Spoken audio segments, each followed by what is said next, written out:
Guys, I cannot believe how far I have come in One Piece. It's crazy. I am nearly halfway through all of One Piece, which is just wild since there's so many episodes. Today I'm going to be talking about probably arguably the most talked about and the best arc in One Piece where everything changes. I hope you're all comfortable. You got your snacks on hand, maybe some popcorn. That's personally my favorite because today is jam-packed going through Marineford, the ins and outs and all of my thoughts throughout Marineford. Before we dive into Marineford, please make sure to go check out my other videos where I go through the other arcs of One Piece just before Marineford, just so you can catch up on all my thoughts. You don't have to if you don't want to, but the link's in the description to my most recent one on Impel Down and Amazon Lily arc.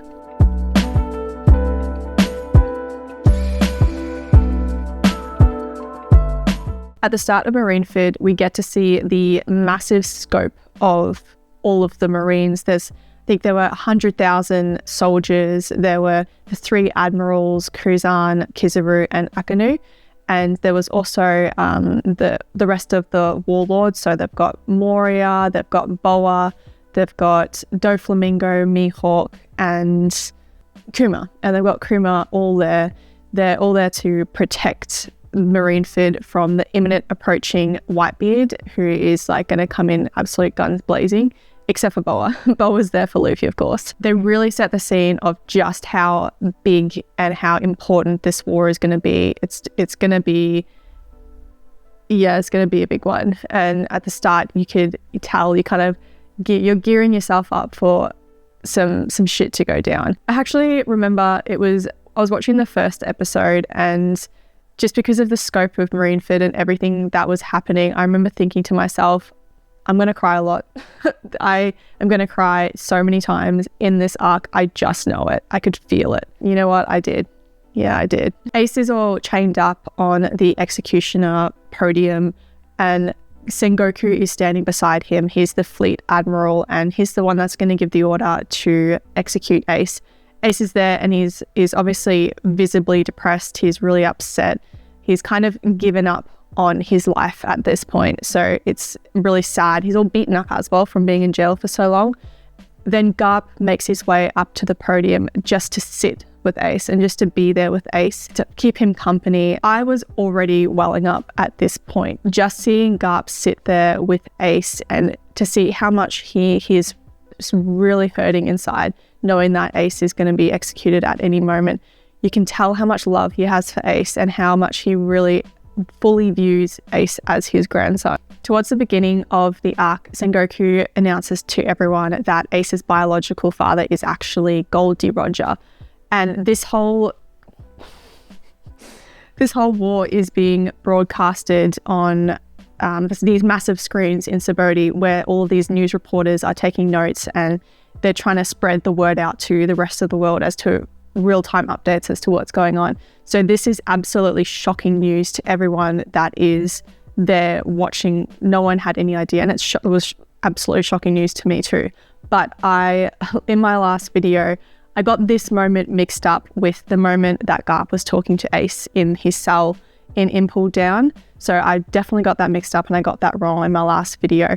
But if you want to see and hear my initial thoughts and reactions to Ace being not Luffy's biological brother and not being the son of Dragon, then I'll put the link up top if you want to go check that one out, but I won't be going too much into that. They also show a bit of Ace's past at this time, and we get to see his mum and how his mum pushed out her pregnancy. I think it was like over a year, insane, just so that she could protect Ace from everyone that was trying to kill him, just because he is Goldie Roger's son. They didn't want the legacy to continue.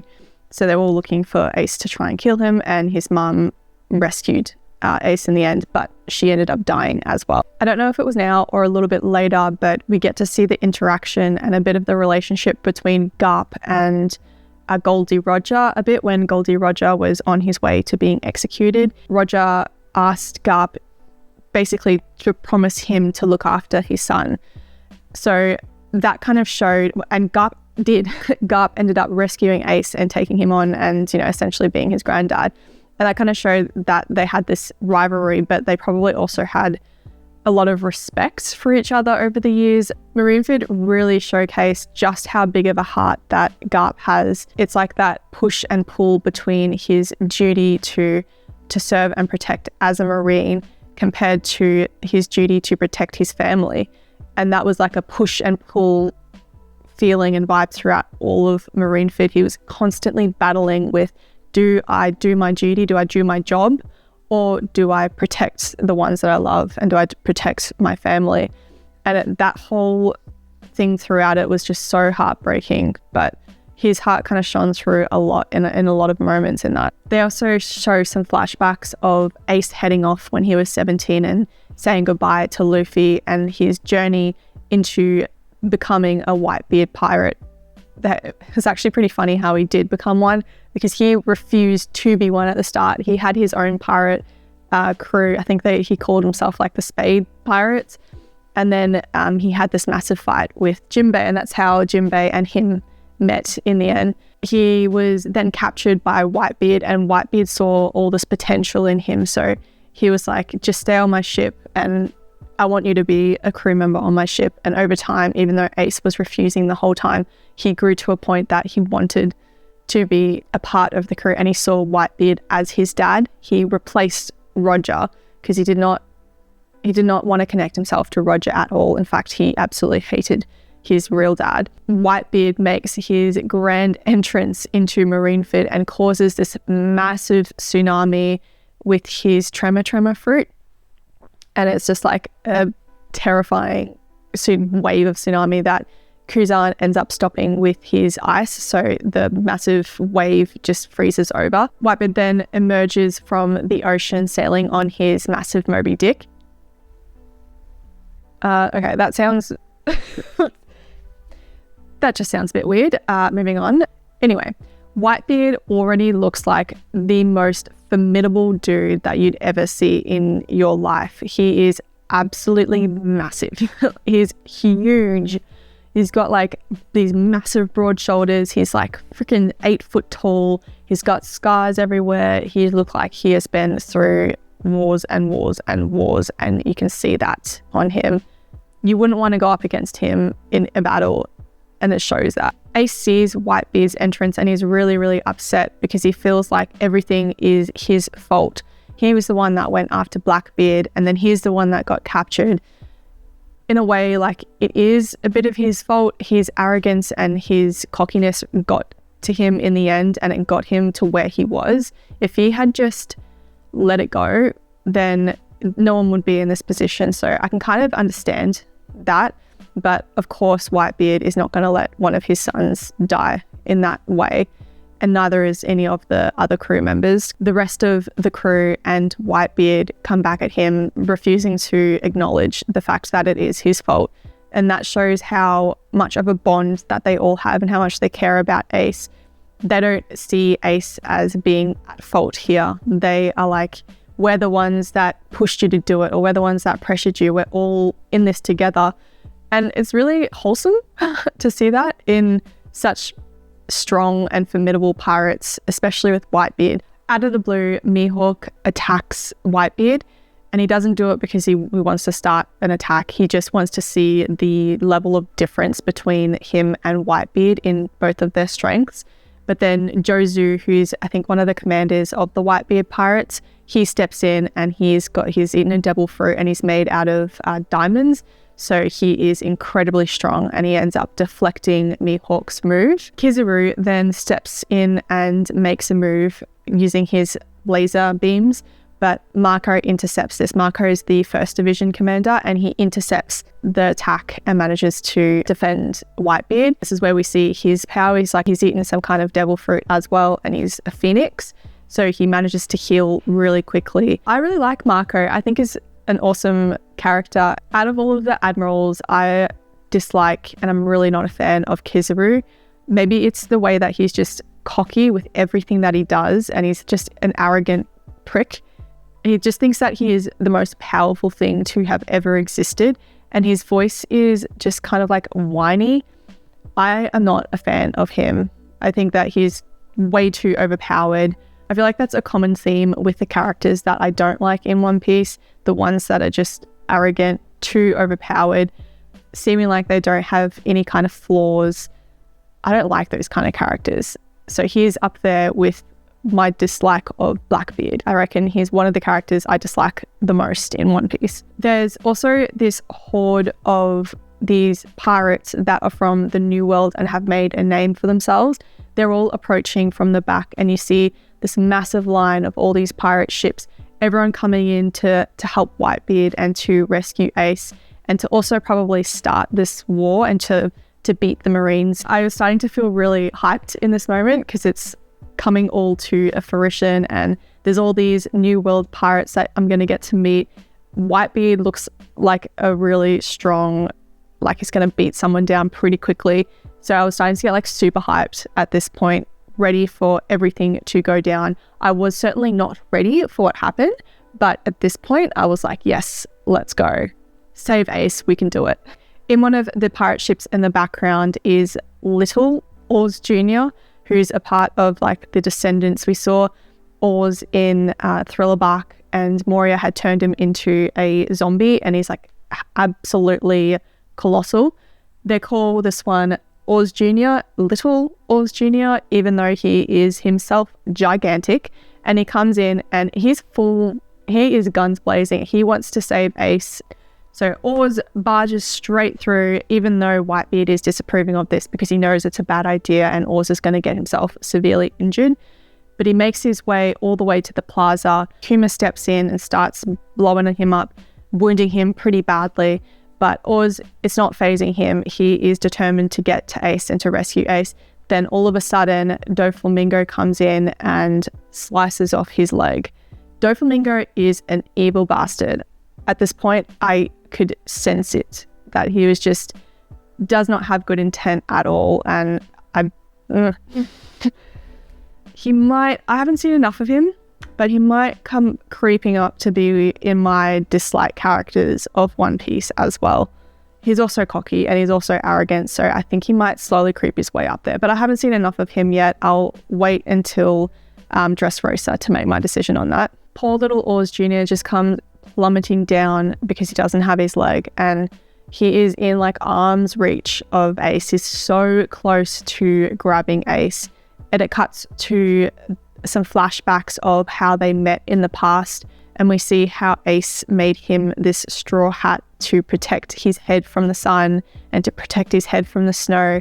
And you just see throughout all of the seasons he's sitting there, and it's shielding him from all of the harsh elements. Oars remembers this, and it's why he feels like he has such a bond with Ace. This was 1.5 cries so far. I had like my half welling up with Garp and Ace, and then now I cried during this scene.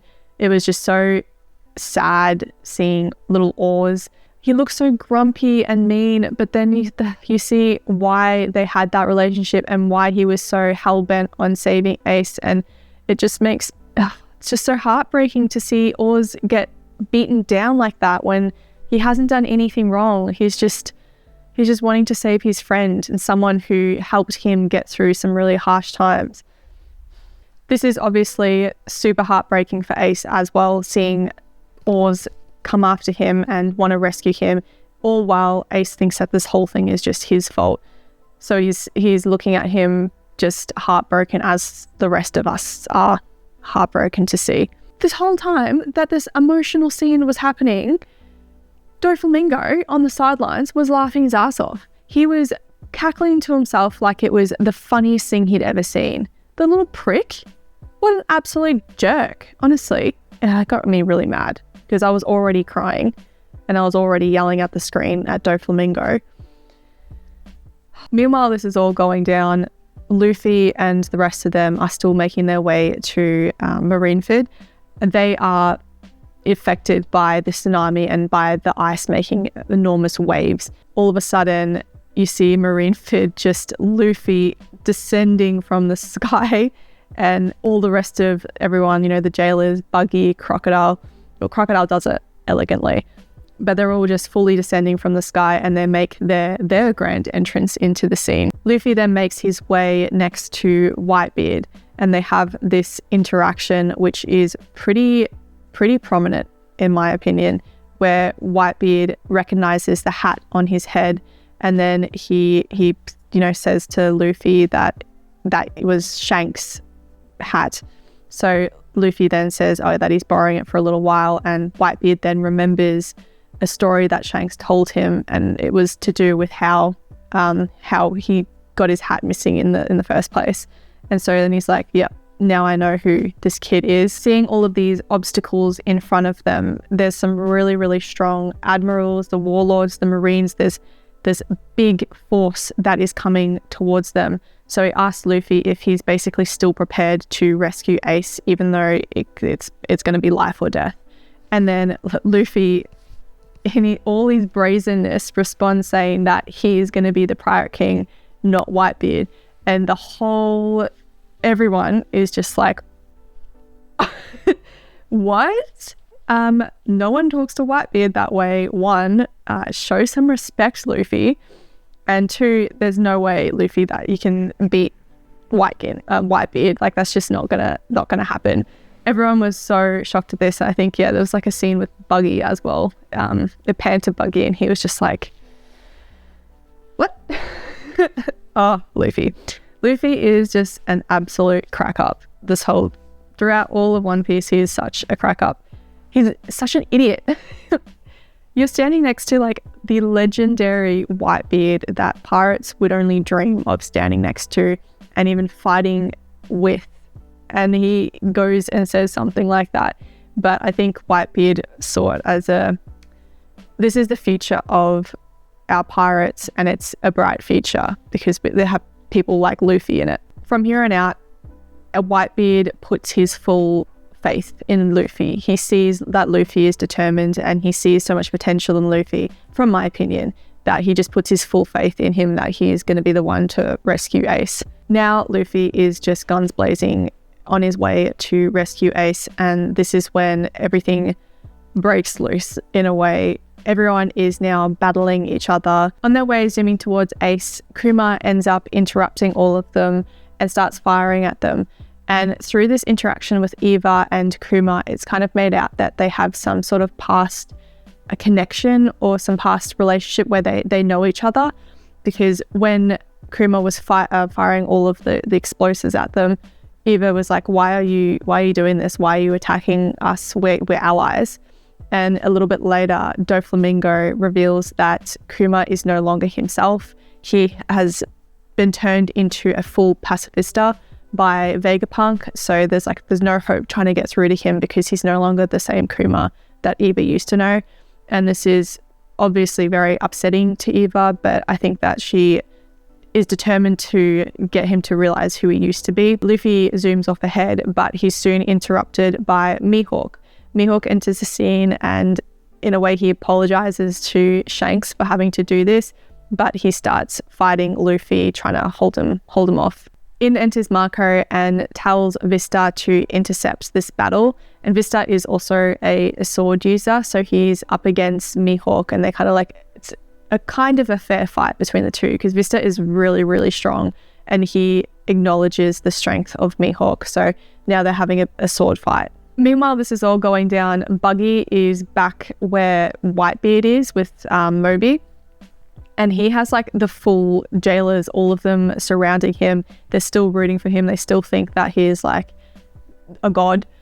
So Buggy looks up at Whitebeard, and he comes up with this plan in his head that he's going to kill Whitebeard while he's down and become the famous, or even become the pirate king. And so Whitebeard looks at him. He's like, I know you want to take my head off right now, but if you work with me, you can take my head off later. Just work with me. Let's save Ace, and then we can come back to this later.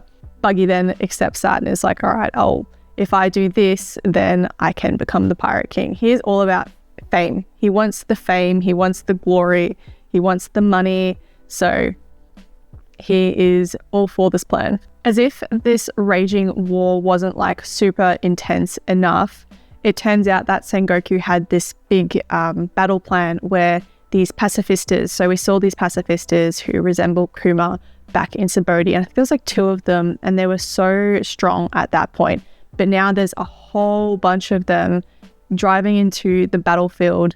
just left, right and center, killing off some of the pirates. And this like shakes up the whole battlefield pretty intensely. In enters Boa, who ends up beating down these pacifistas so easily. And it shows how strong Boa actually is. But the character who I cannot remember their name, but it's the one who's guiding these pacifistas, also in Subodhi, like they guide these pacifistas.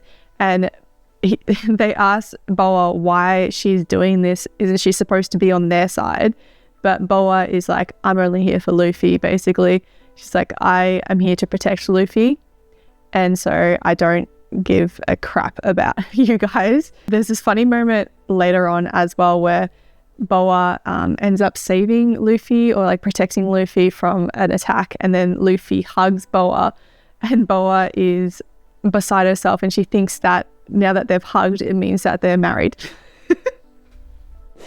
Boa really did grow on me. Just every single scene that she enters cracks me up. She just makes me laugh at how obscure she is and how obsessed she is with Luffy. In the midst of all this battling, we're brought back to Whitebeard, who is talking to Squad, one of the pirate allies that joined them on the expedition to save Ace. And he's talking to him, and then all of a sudden Squad ends up impaling him and like stabbing him. I think it was through the heart. And then it's like, what the hell? Why did you just do that? That's insane. Marco swoops in and pins him down. It's like, why on earth would you do something like that? Squad is just like, Whitebeard is here out to deceive all of us. He didn't tell us about Roger. He's just here and he's going to deceive us. He's going to, in the end, betray all of us and get us all killed. And it turns out that Akinu was spouting all this in his ear earlier on. And so Marco is just like, why on earth did you not trust Whitebeard throughout this whole thing? Like, how long have you known Whitebeard and you're not trusting him?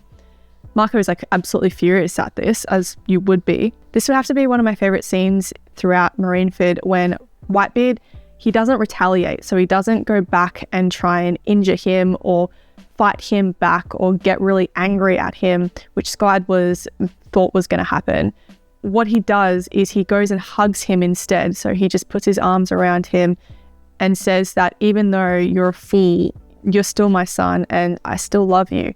That is one of such like a pivotal moment, and it just like shows and highlights Whitebeard's true intention, and that he just wants to protect all of his sons and to guide them through their life. I really love this scene because it highlights another side of Whitebeard where he is just the epitome of a great leader. I mean, not only is he super strong and he's able to earn respect and he's a strategical war veteran, but he also acknowledges that people make mistakes and that everyone is constantly learning.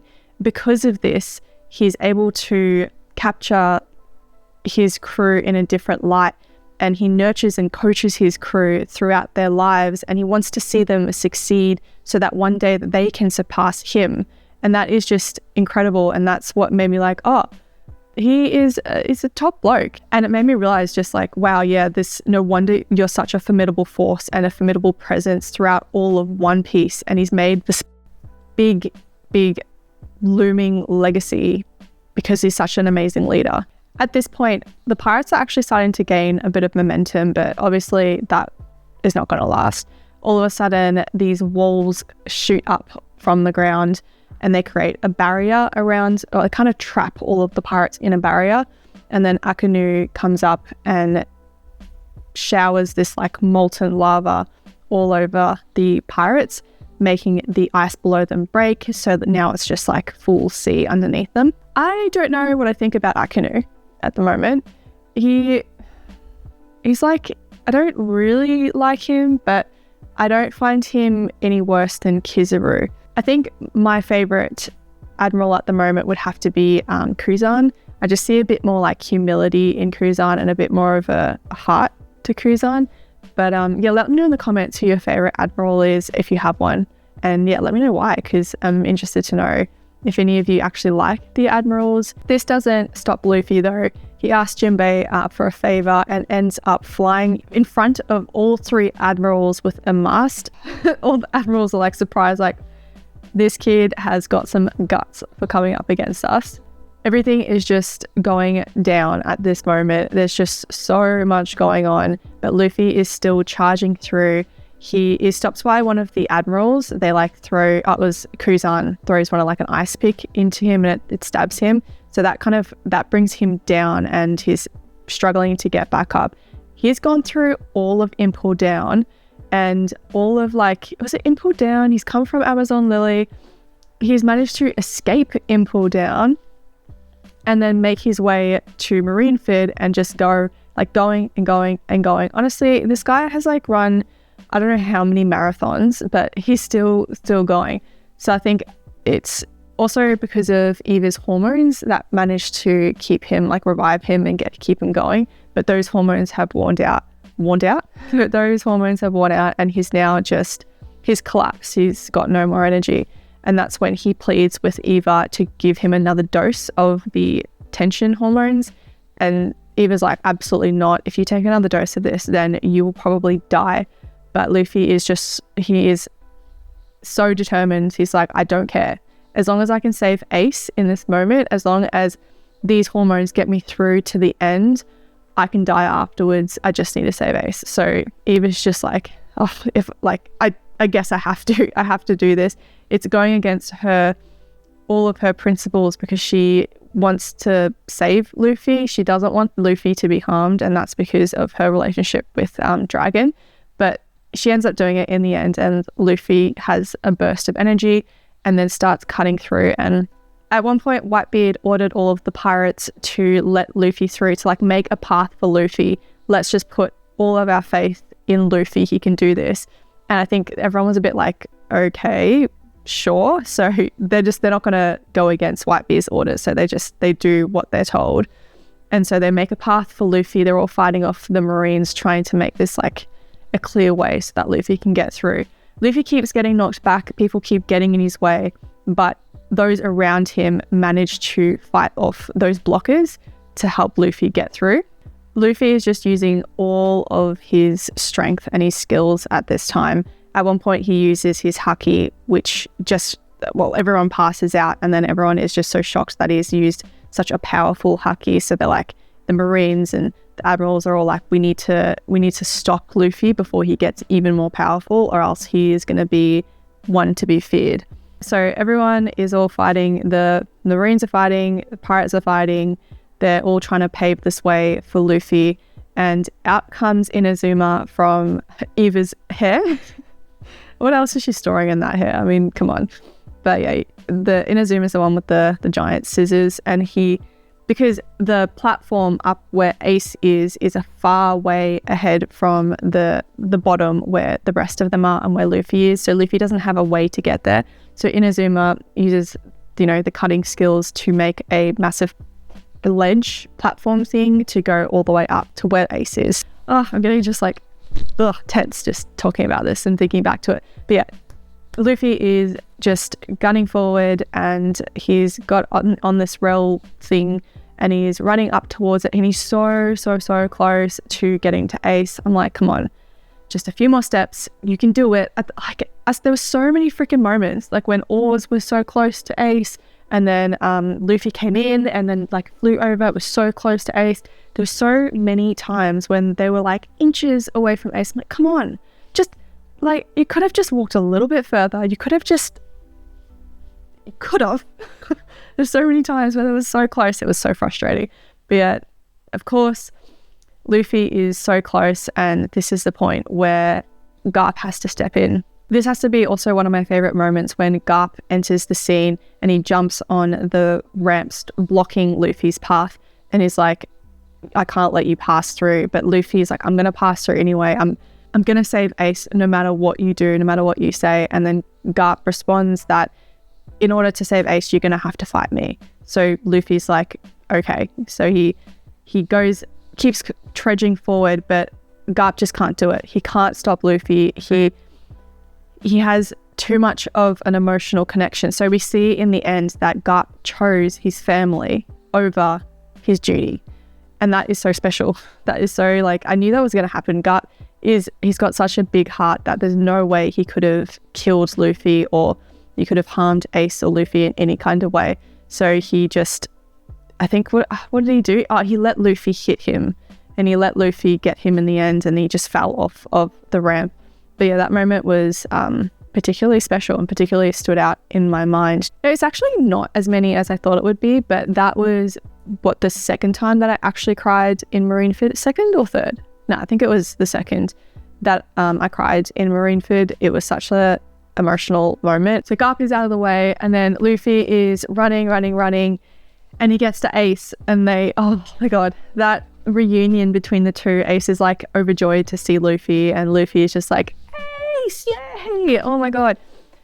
He's still chained up. There's no way that they can get him out of his chains, but he manages to pick him up, and they jump off the ledge, and then freaking Mr. 3 comes into it with the candle wax, and somehow this whole time he's just like, he was lurking around in Marineford just doing his own little thing. And then all of a sudden he's here, and he made it. He was one of the guards. That's right. He came out as one of the executioners because he was just trying to get out and get away. So he impersonated one of the executioners and then came out, and surprised, he came out and was like, it's Mr. 3. So now he's back in on it, and he manages to use his wax to create a key that opened up the handcuffs on Ace. Now Ace is finally free. It was like, this moment was incredible. Just seeing Luffy and Ace burst out. Is using his like flames. So Ace is using all of his energy and all of his flames, and he's like, yes, I made it out. You saved me, Luffy. Oh, it was such an emotional reunion between the two. Now they're all like, okay, we got to get out of here. We've got Ace. Let's go. So they're running towards the ship, and Ace has this moment with Whitebeard where they kind of lock eyes in amidst all of the chaos, and Whitebeard asks if he was a good father, where Ace is just like, yes, of course you were a good father. How could you not be? Look at where he is also, like, trying to rescue Ace. He's literally got all of the pirates as allies to come and rescue Ace. He's a pretty good father. But just as they were heading towards the ship, none other than Akenu comes forward and says that Whitebeard is nothing but a failure. And this ticks something off in Ace. He's grown like this massive bond with Whitebeard, and, you know, Whitebeard is his father in a sense, and helped raise him and got him to where he is at this point. So knowing Ace and his Ace is hot-headed. I mean, saying that he's got fire as his like power, but Ace is hot-headed, and he reacts to these comments way too easily. He turns around and blows one final attack at Akenu, and this whole time Akenu was just trying to coax him and to talk him into attacking him, and it was all bait, but Ace he fell into it and he made an attack. After that, Akenu turns his attention to Luffy, who is completely drained of energy, and he can't fight anymore. He turns his attention to him and is like, okay, I'll take this brother out first. So he uses his magma and fires like a pretty intense attack at Luffy. And in steps Ace. Ace sacrifices himself and gets in the way of the attack and Luffy, and it causes a massive hole in his gut. There's no way that he's going to be saved at this point. It's a pretty devastating attack. Luffy then rushes over to Ace, and Ace then falls to his knees and falls into Luffy. And then at this point, honestly, I was weeping. I was full on ugly crying. It wasn't even just crying, it was like ugly crying. Oh my god, it was devastating. Ace at this point knows that this is the end of his life, so he goes and starts reminiscing about how many times Luffy has saved his life, and also if Luffy ever saw Dadan again, to tell that idiot that he says goodbye. And then he also goes into how he has no regrets about his life, and how Luffy needs to lead a life that he is happy with and that he is successful in. And yeah, this whole moment was just, oh my God, it was heartbreaking, guys. It was honestly so heartbreaking. I'm sure you all felt the same when you watched this scene. Luffy is obviously having a really hard time accepting that Ace is dead and that he's now gone. He goes into a comatose state. He is in complete shock. He's just shell-shocked. He also is completely out of energy and on the verge, like he's had 2 hormone injections and he's on the verge of probably dying himself. And he is just wiped out.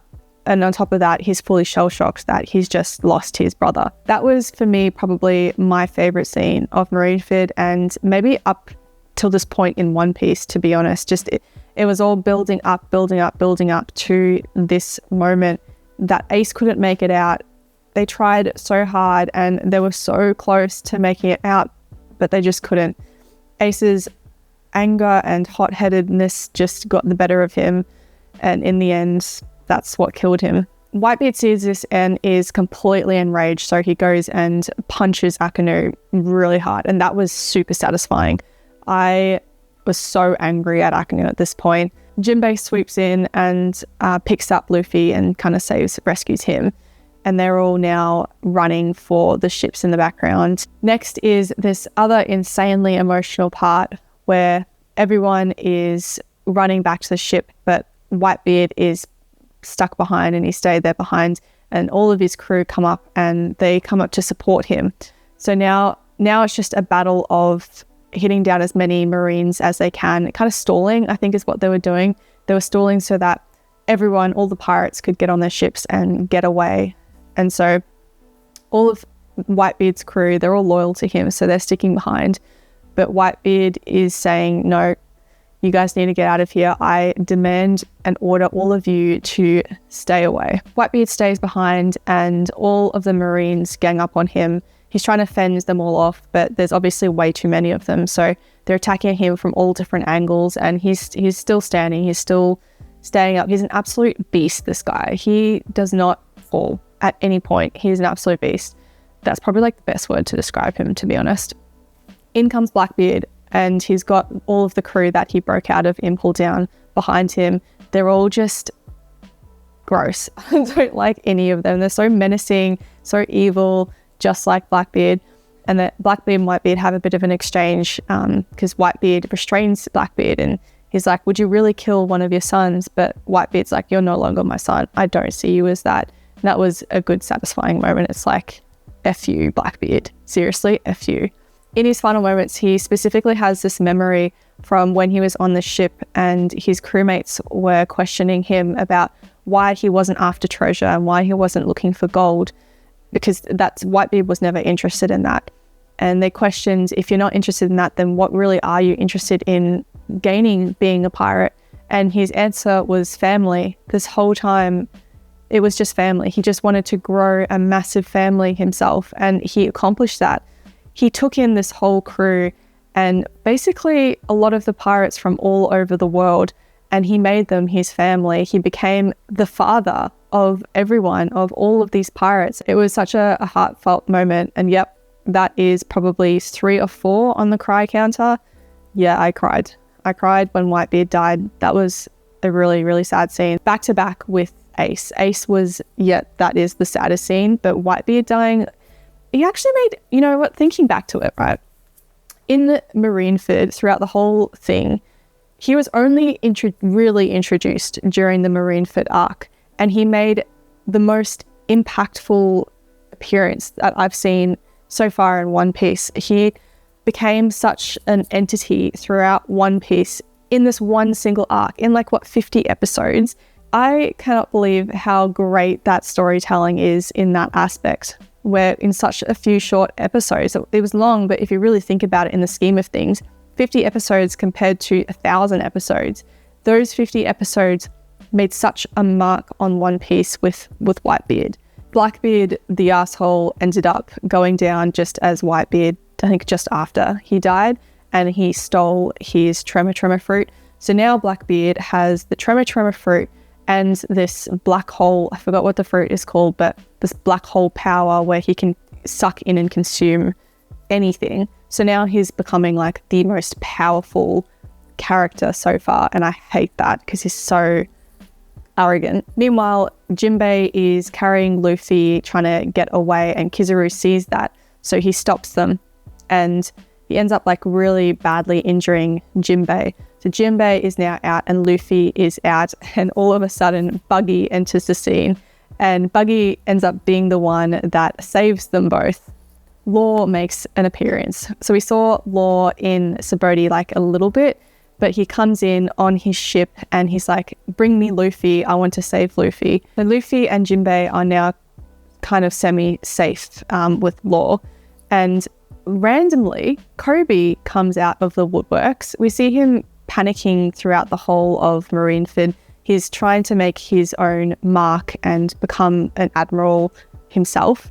And there was like the split second scene with Luffy and Kobe where Luffy ends up just knocking him out, and that kind of makes him really upset. But he, throughout the whole thing, he's like really sensitive to the whole war and to everything that's going on. And that kind of builds up throughout to the moment where all the Marines are fighting with the pirates and they're still in this war. And Kobe sees that and he's like, what is going on? We need to stop this bloodshed. Like, Ace is gone, Whitebeard is gone, this needs to stop. So he jumps out in front of Akinu and he essentially stops the war, but Akinu comes out and he's about to strike Kobe, and then that's when Shanks comes in and makes an appearance. Like, what? There was just like another shock, a surprise. I couldn't believe that Kobe did that, first of all, and then all of a sudden Shanks makes an appearance and Law made an appearance. Like, this was absolutely wild. So Shanks comes out and he ends up like saving Kobe from Akinu. Shanks then makes a deal with Sengoku to stop the fighting and to bury Whitebeard and Ace and to just respect them. And Sengoku agrees to that. I actually really like Sengoku. He's like massive, powerful golden Buddha thing is really cool. But as a person, you could tell that he does hold a lot of respect and accountability to others, and I felt like he also does have a heart, just like Garp, just like the characters that I really like. So he wasn't completely evil. So yeah, I did really like him as a character too. That then marks the end of the Marineford arc, and now we move on to the post-war arc, which is more centered around Luffy grieving and getting over his loss of his brother.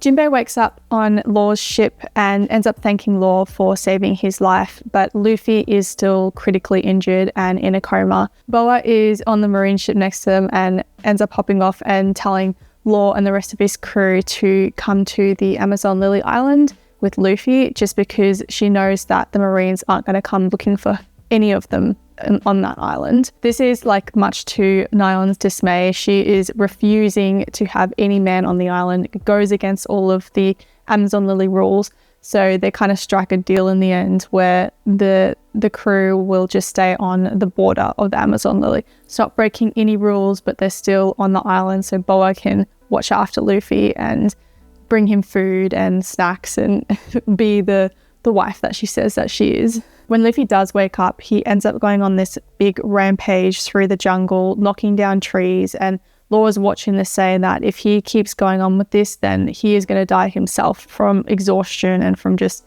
opening up all of his wounds. So Jinbei is like, okay, I'll try and stop him. Luffy then starts taking out his anger on Jinbei. So Jinbei's like, okay, fight me. I'm injured myself, but I'm ready to fight you right now if you want to fight. And this, I guess, is just to try and relieve some of that tension, some of that anger, so that he can come back to his senses. But in the end, Jinbei subdues him and pushes him up against a rock. And he starts yelling at him. What actually brings Luffy back to his senses is when Jinbei tells Luffy to stop thinking about the ones that he's lost, because he can't get back what he's lost. And what is it that he still has? These words made such an impact on me. I know that they're going to stick with me throughout my life, throughout any difficult times that I have. I just feel like I'm going to hear Jinbei's words in my head, because that was just such a perfect way to bring someone back to their senses and back from being in like a dark place. Jinbei actually needs to get so much appreciation. He was literally Luffy's support and his pillar all throughout Marineford. And Luffy also went to him for guidance so many times. I remember so many instances where there was like a big decision on their hands and Luffy would just look up to Jinbei to try and get his guidance because he trusted him to make the right decision. Honestly, all of this is really making Jinbei up there with one of my favorite characters. I think that he deserves so much attention. This makes Luffy think about the rest of the Straw Hat crew and it snaps him out of this trance that he's been in. And he thinks about now, okay, I need to get back on track, back on my path to get back to Sabaody and meet up with them again.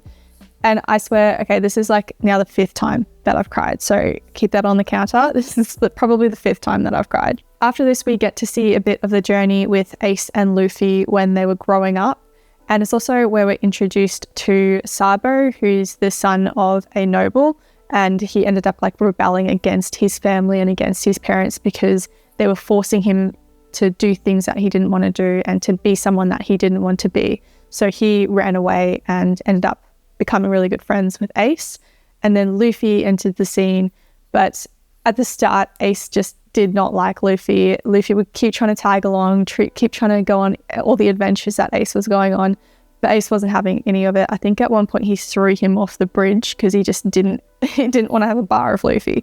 But over time, he started to warm up to Luffy. There was this time where Luffy put his life on the line for Ace and Sabo. So I think from that point, Ace gained a bit of trust with Luffy. At that point, they all became brothers.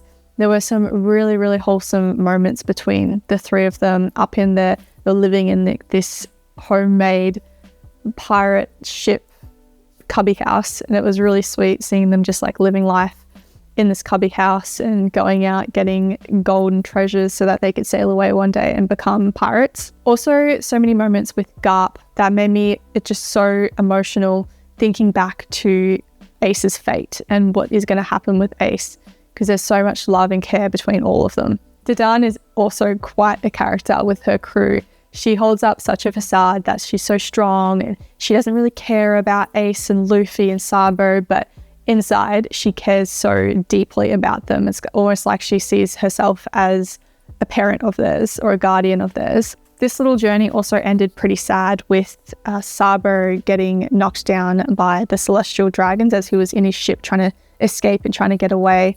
So he was killed by some celestial dragons. Far out, I hate those guys. I really do. They're just from the start, can't stand them. He's presumed dead, so Luffy and Ace are obviously beside themselves along with Dadan and the rest of the crew. I know that he's not dead because of the cards that I open, these One Piece cards. I've seen the adult version of him, so I know he's not dead.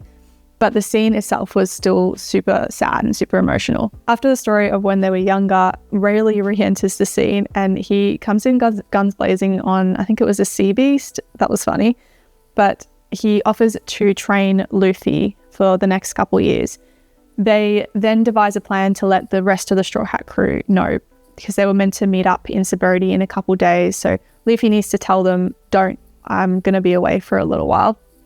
So what they do is break into Marineford again, and Luffy makes this whole spectacle where he runs up and he's paying his respects at Ace and Whitebeard's memorial, but he holds up his hand and you can see that there's writing all down his arm, and the writing was a message to the crew to not meet at Sabaody in 2 days, but to meet at Sabaody in 2 years instead.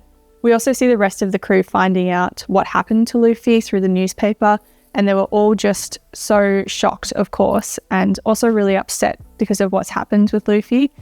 Everyone understood the message except for Zoro, of course. That took him a little while. There's also the scene where Garp goes back to Luffy's hometown and he visits Dadan. Dadan is absolutely livid at Garp and starts beating him to a pulp, and Garp is just standing there taking it, and I think that's just because he feels like he is responsible for Ace's death. And he probably still feels really guilty that he didn't step in and help Ace to try and save Ace at the time. But Makino comes in and she's stopping everything, saying that Garp is actually the one that is suffering here. There's nothing he could have done to save both of them in the end. So he's the one that's in extreme pain. Dadan then replies saying that actually the one who's suffering the most is Luffy. This is probably number 6 on the cry counter. There are also a few scenes that show the state of the world after Whitebeard's death, and we see that it's just descending into a bit of chaos around the world.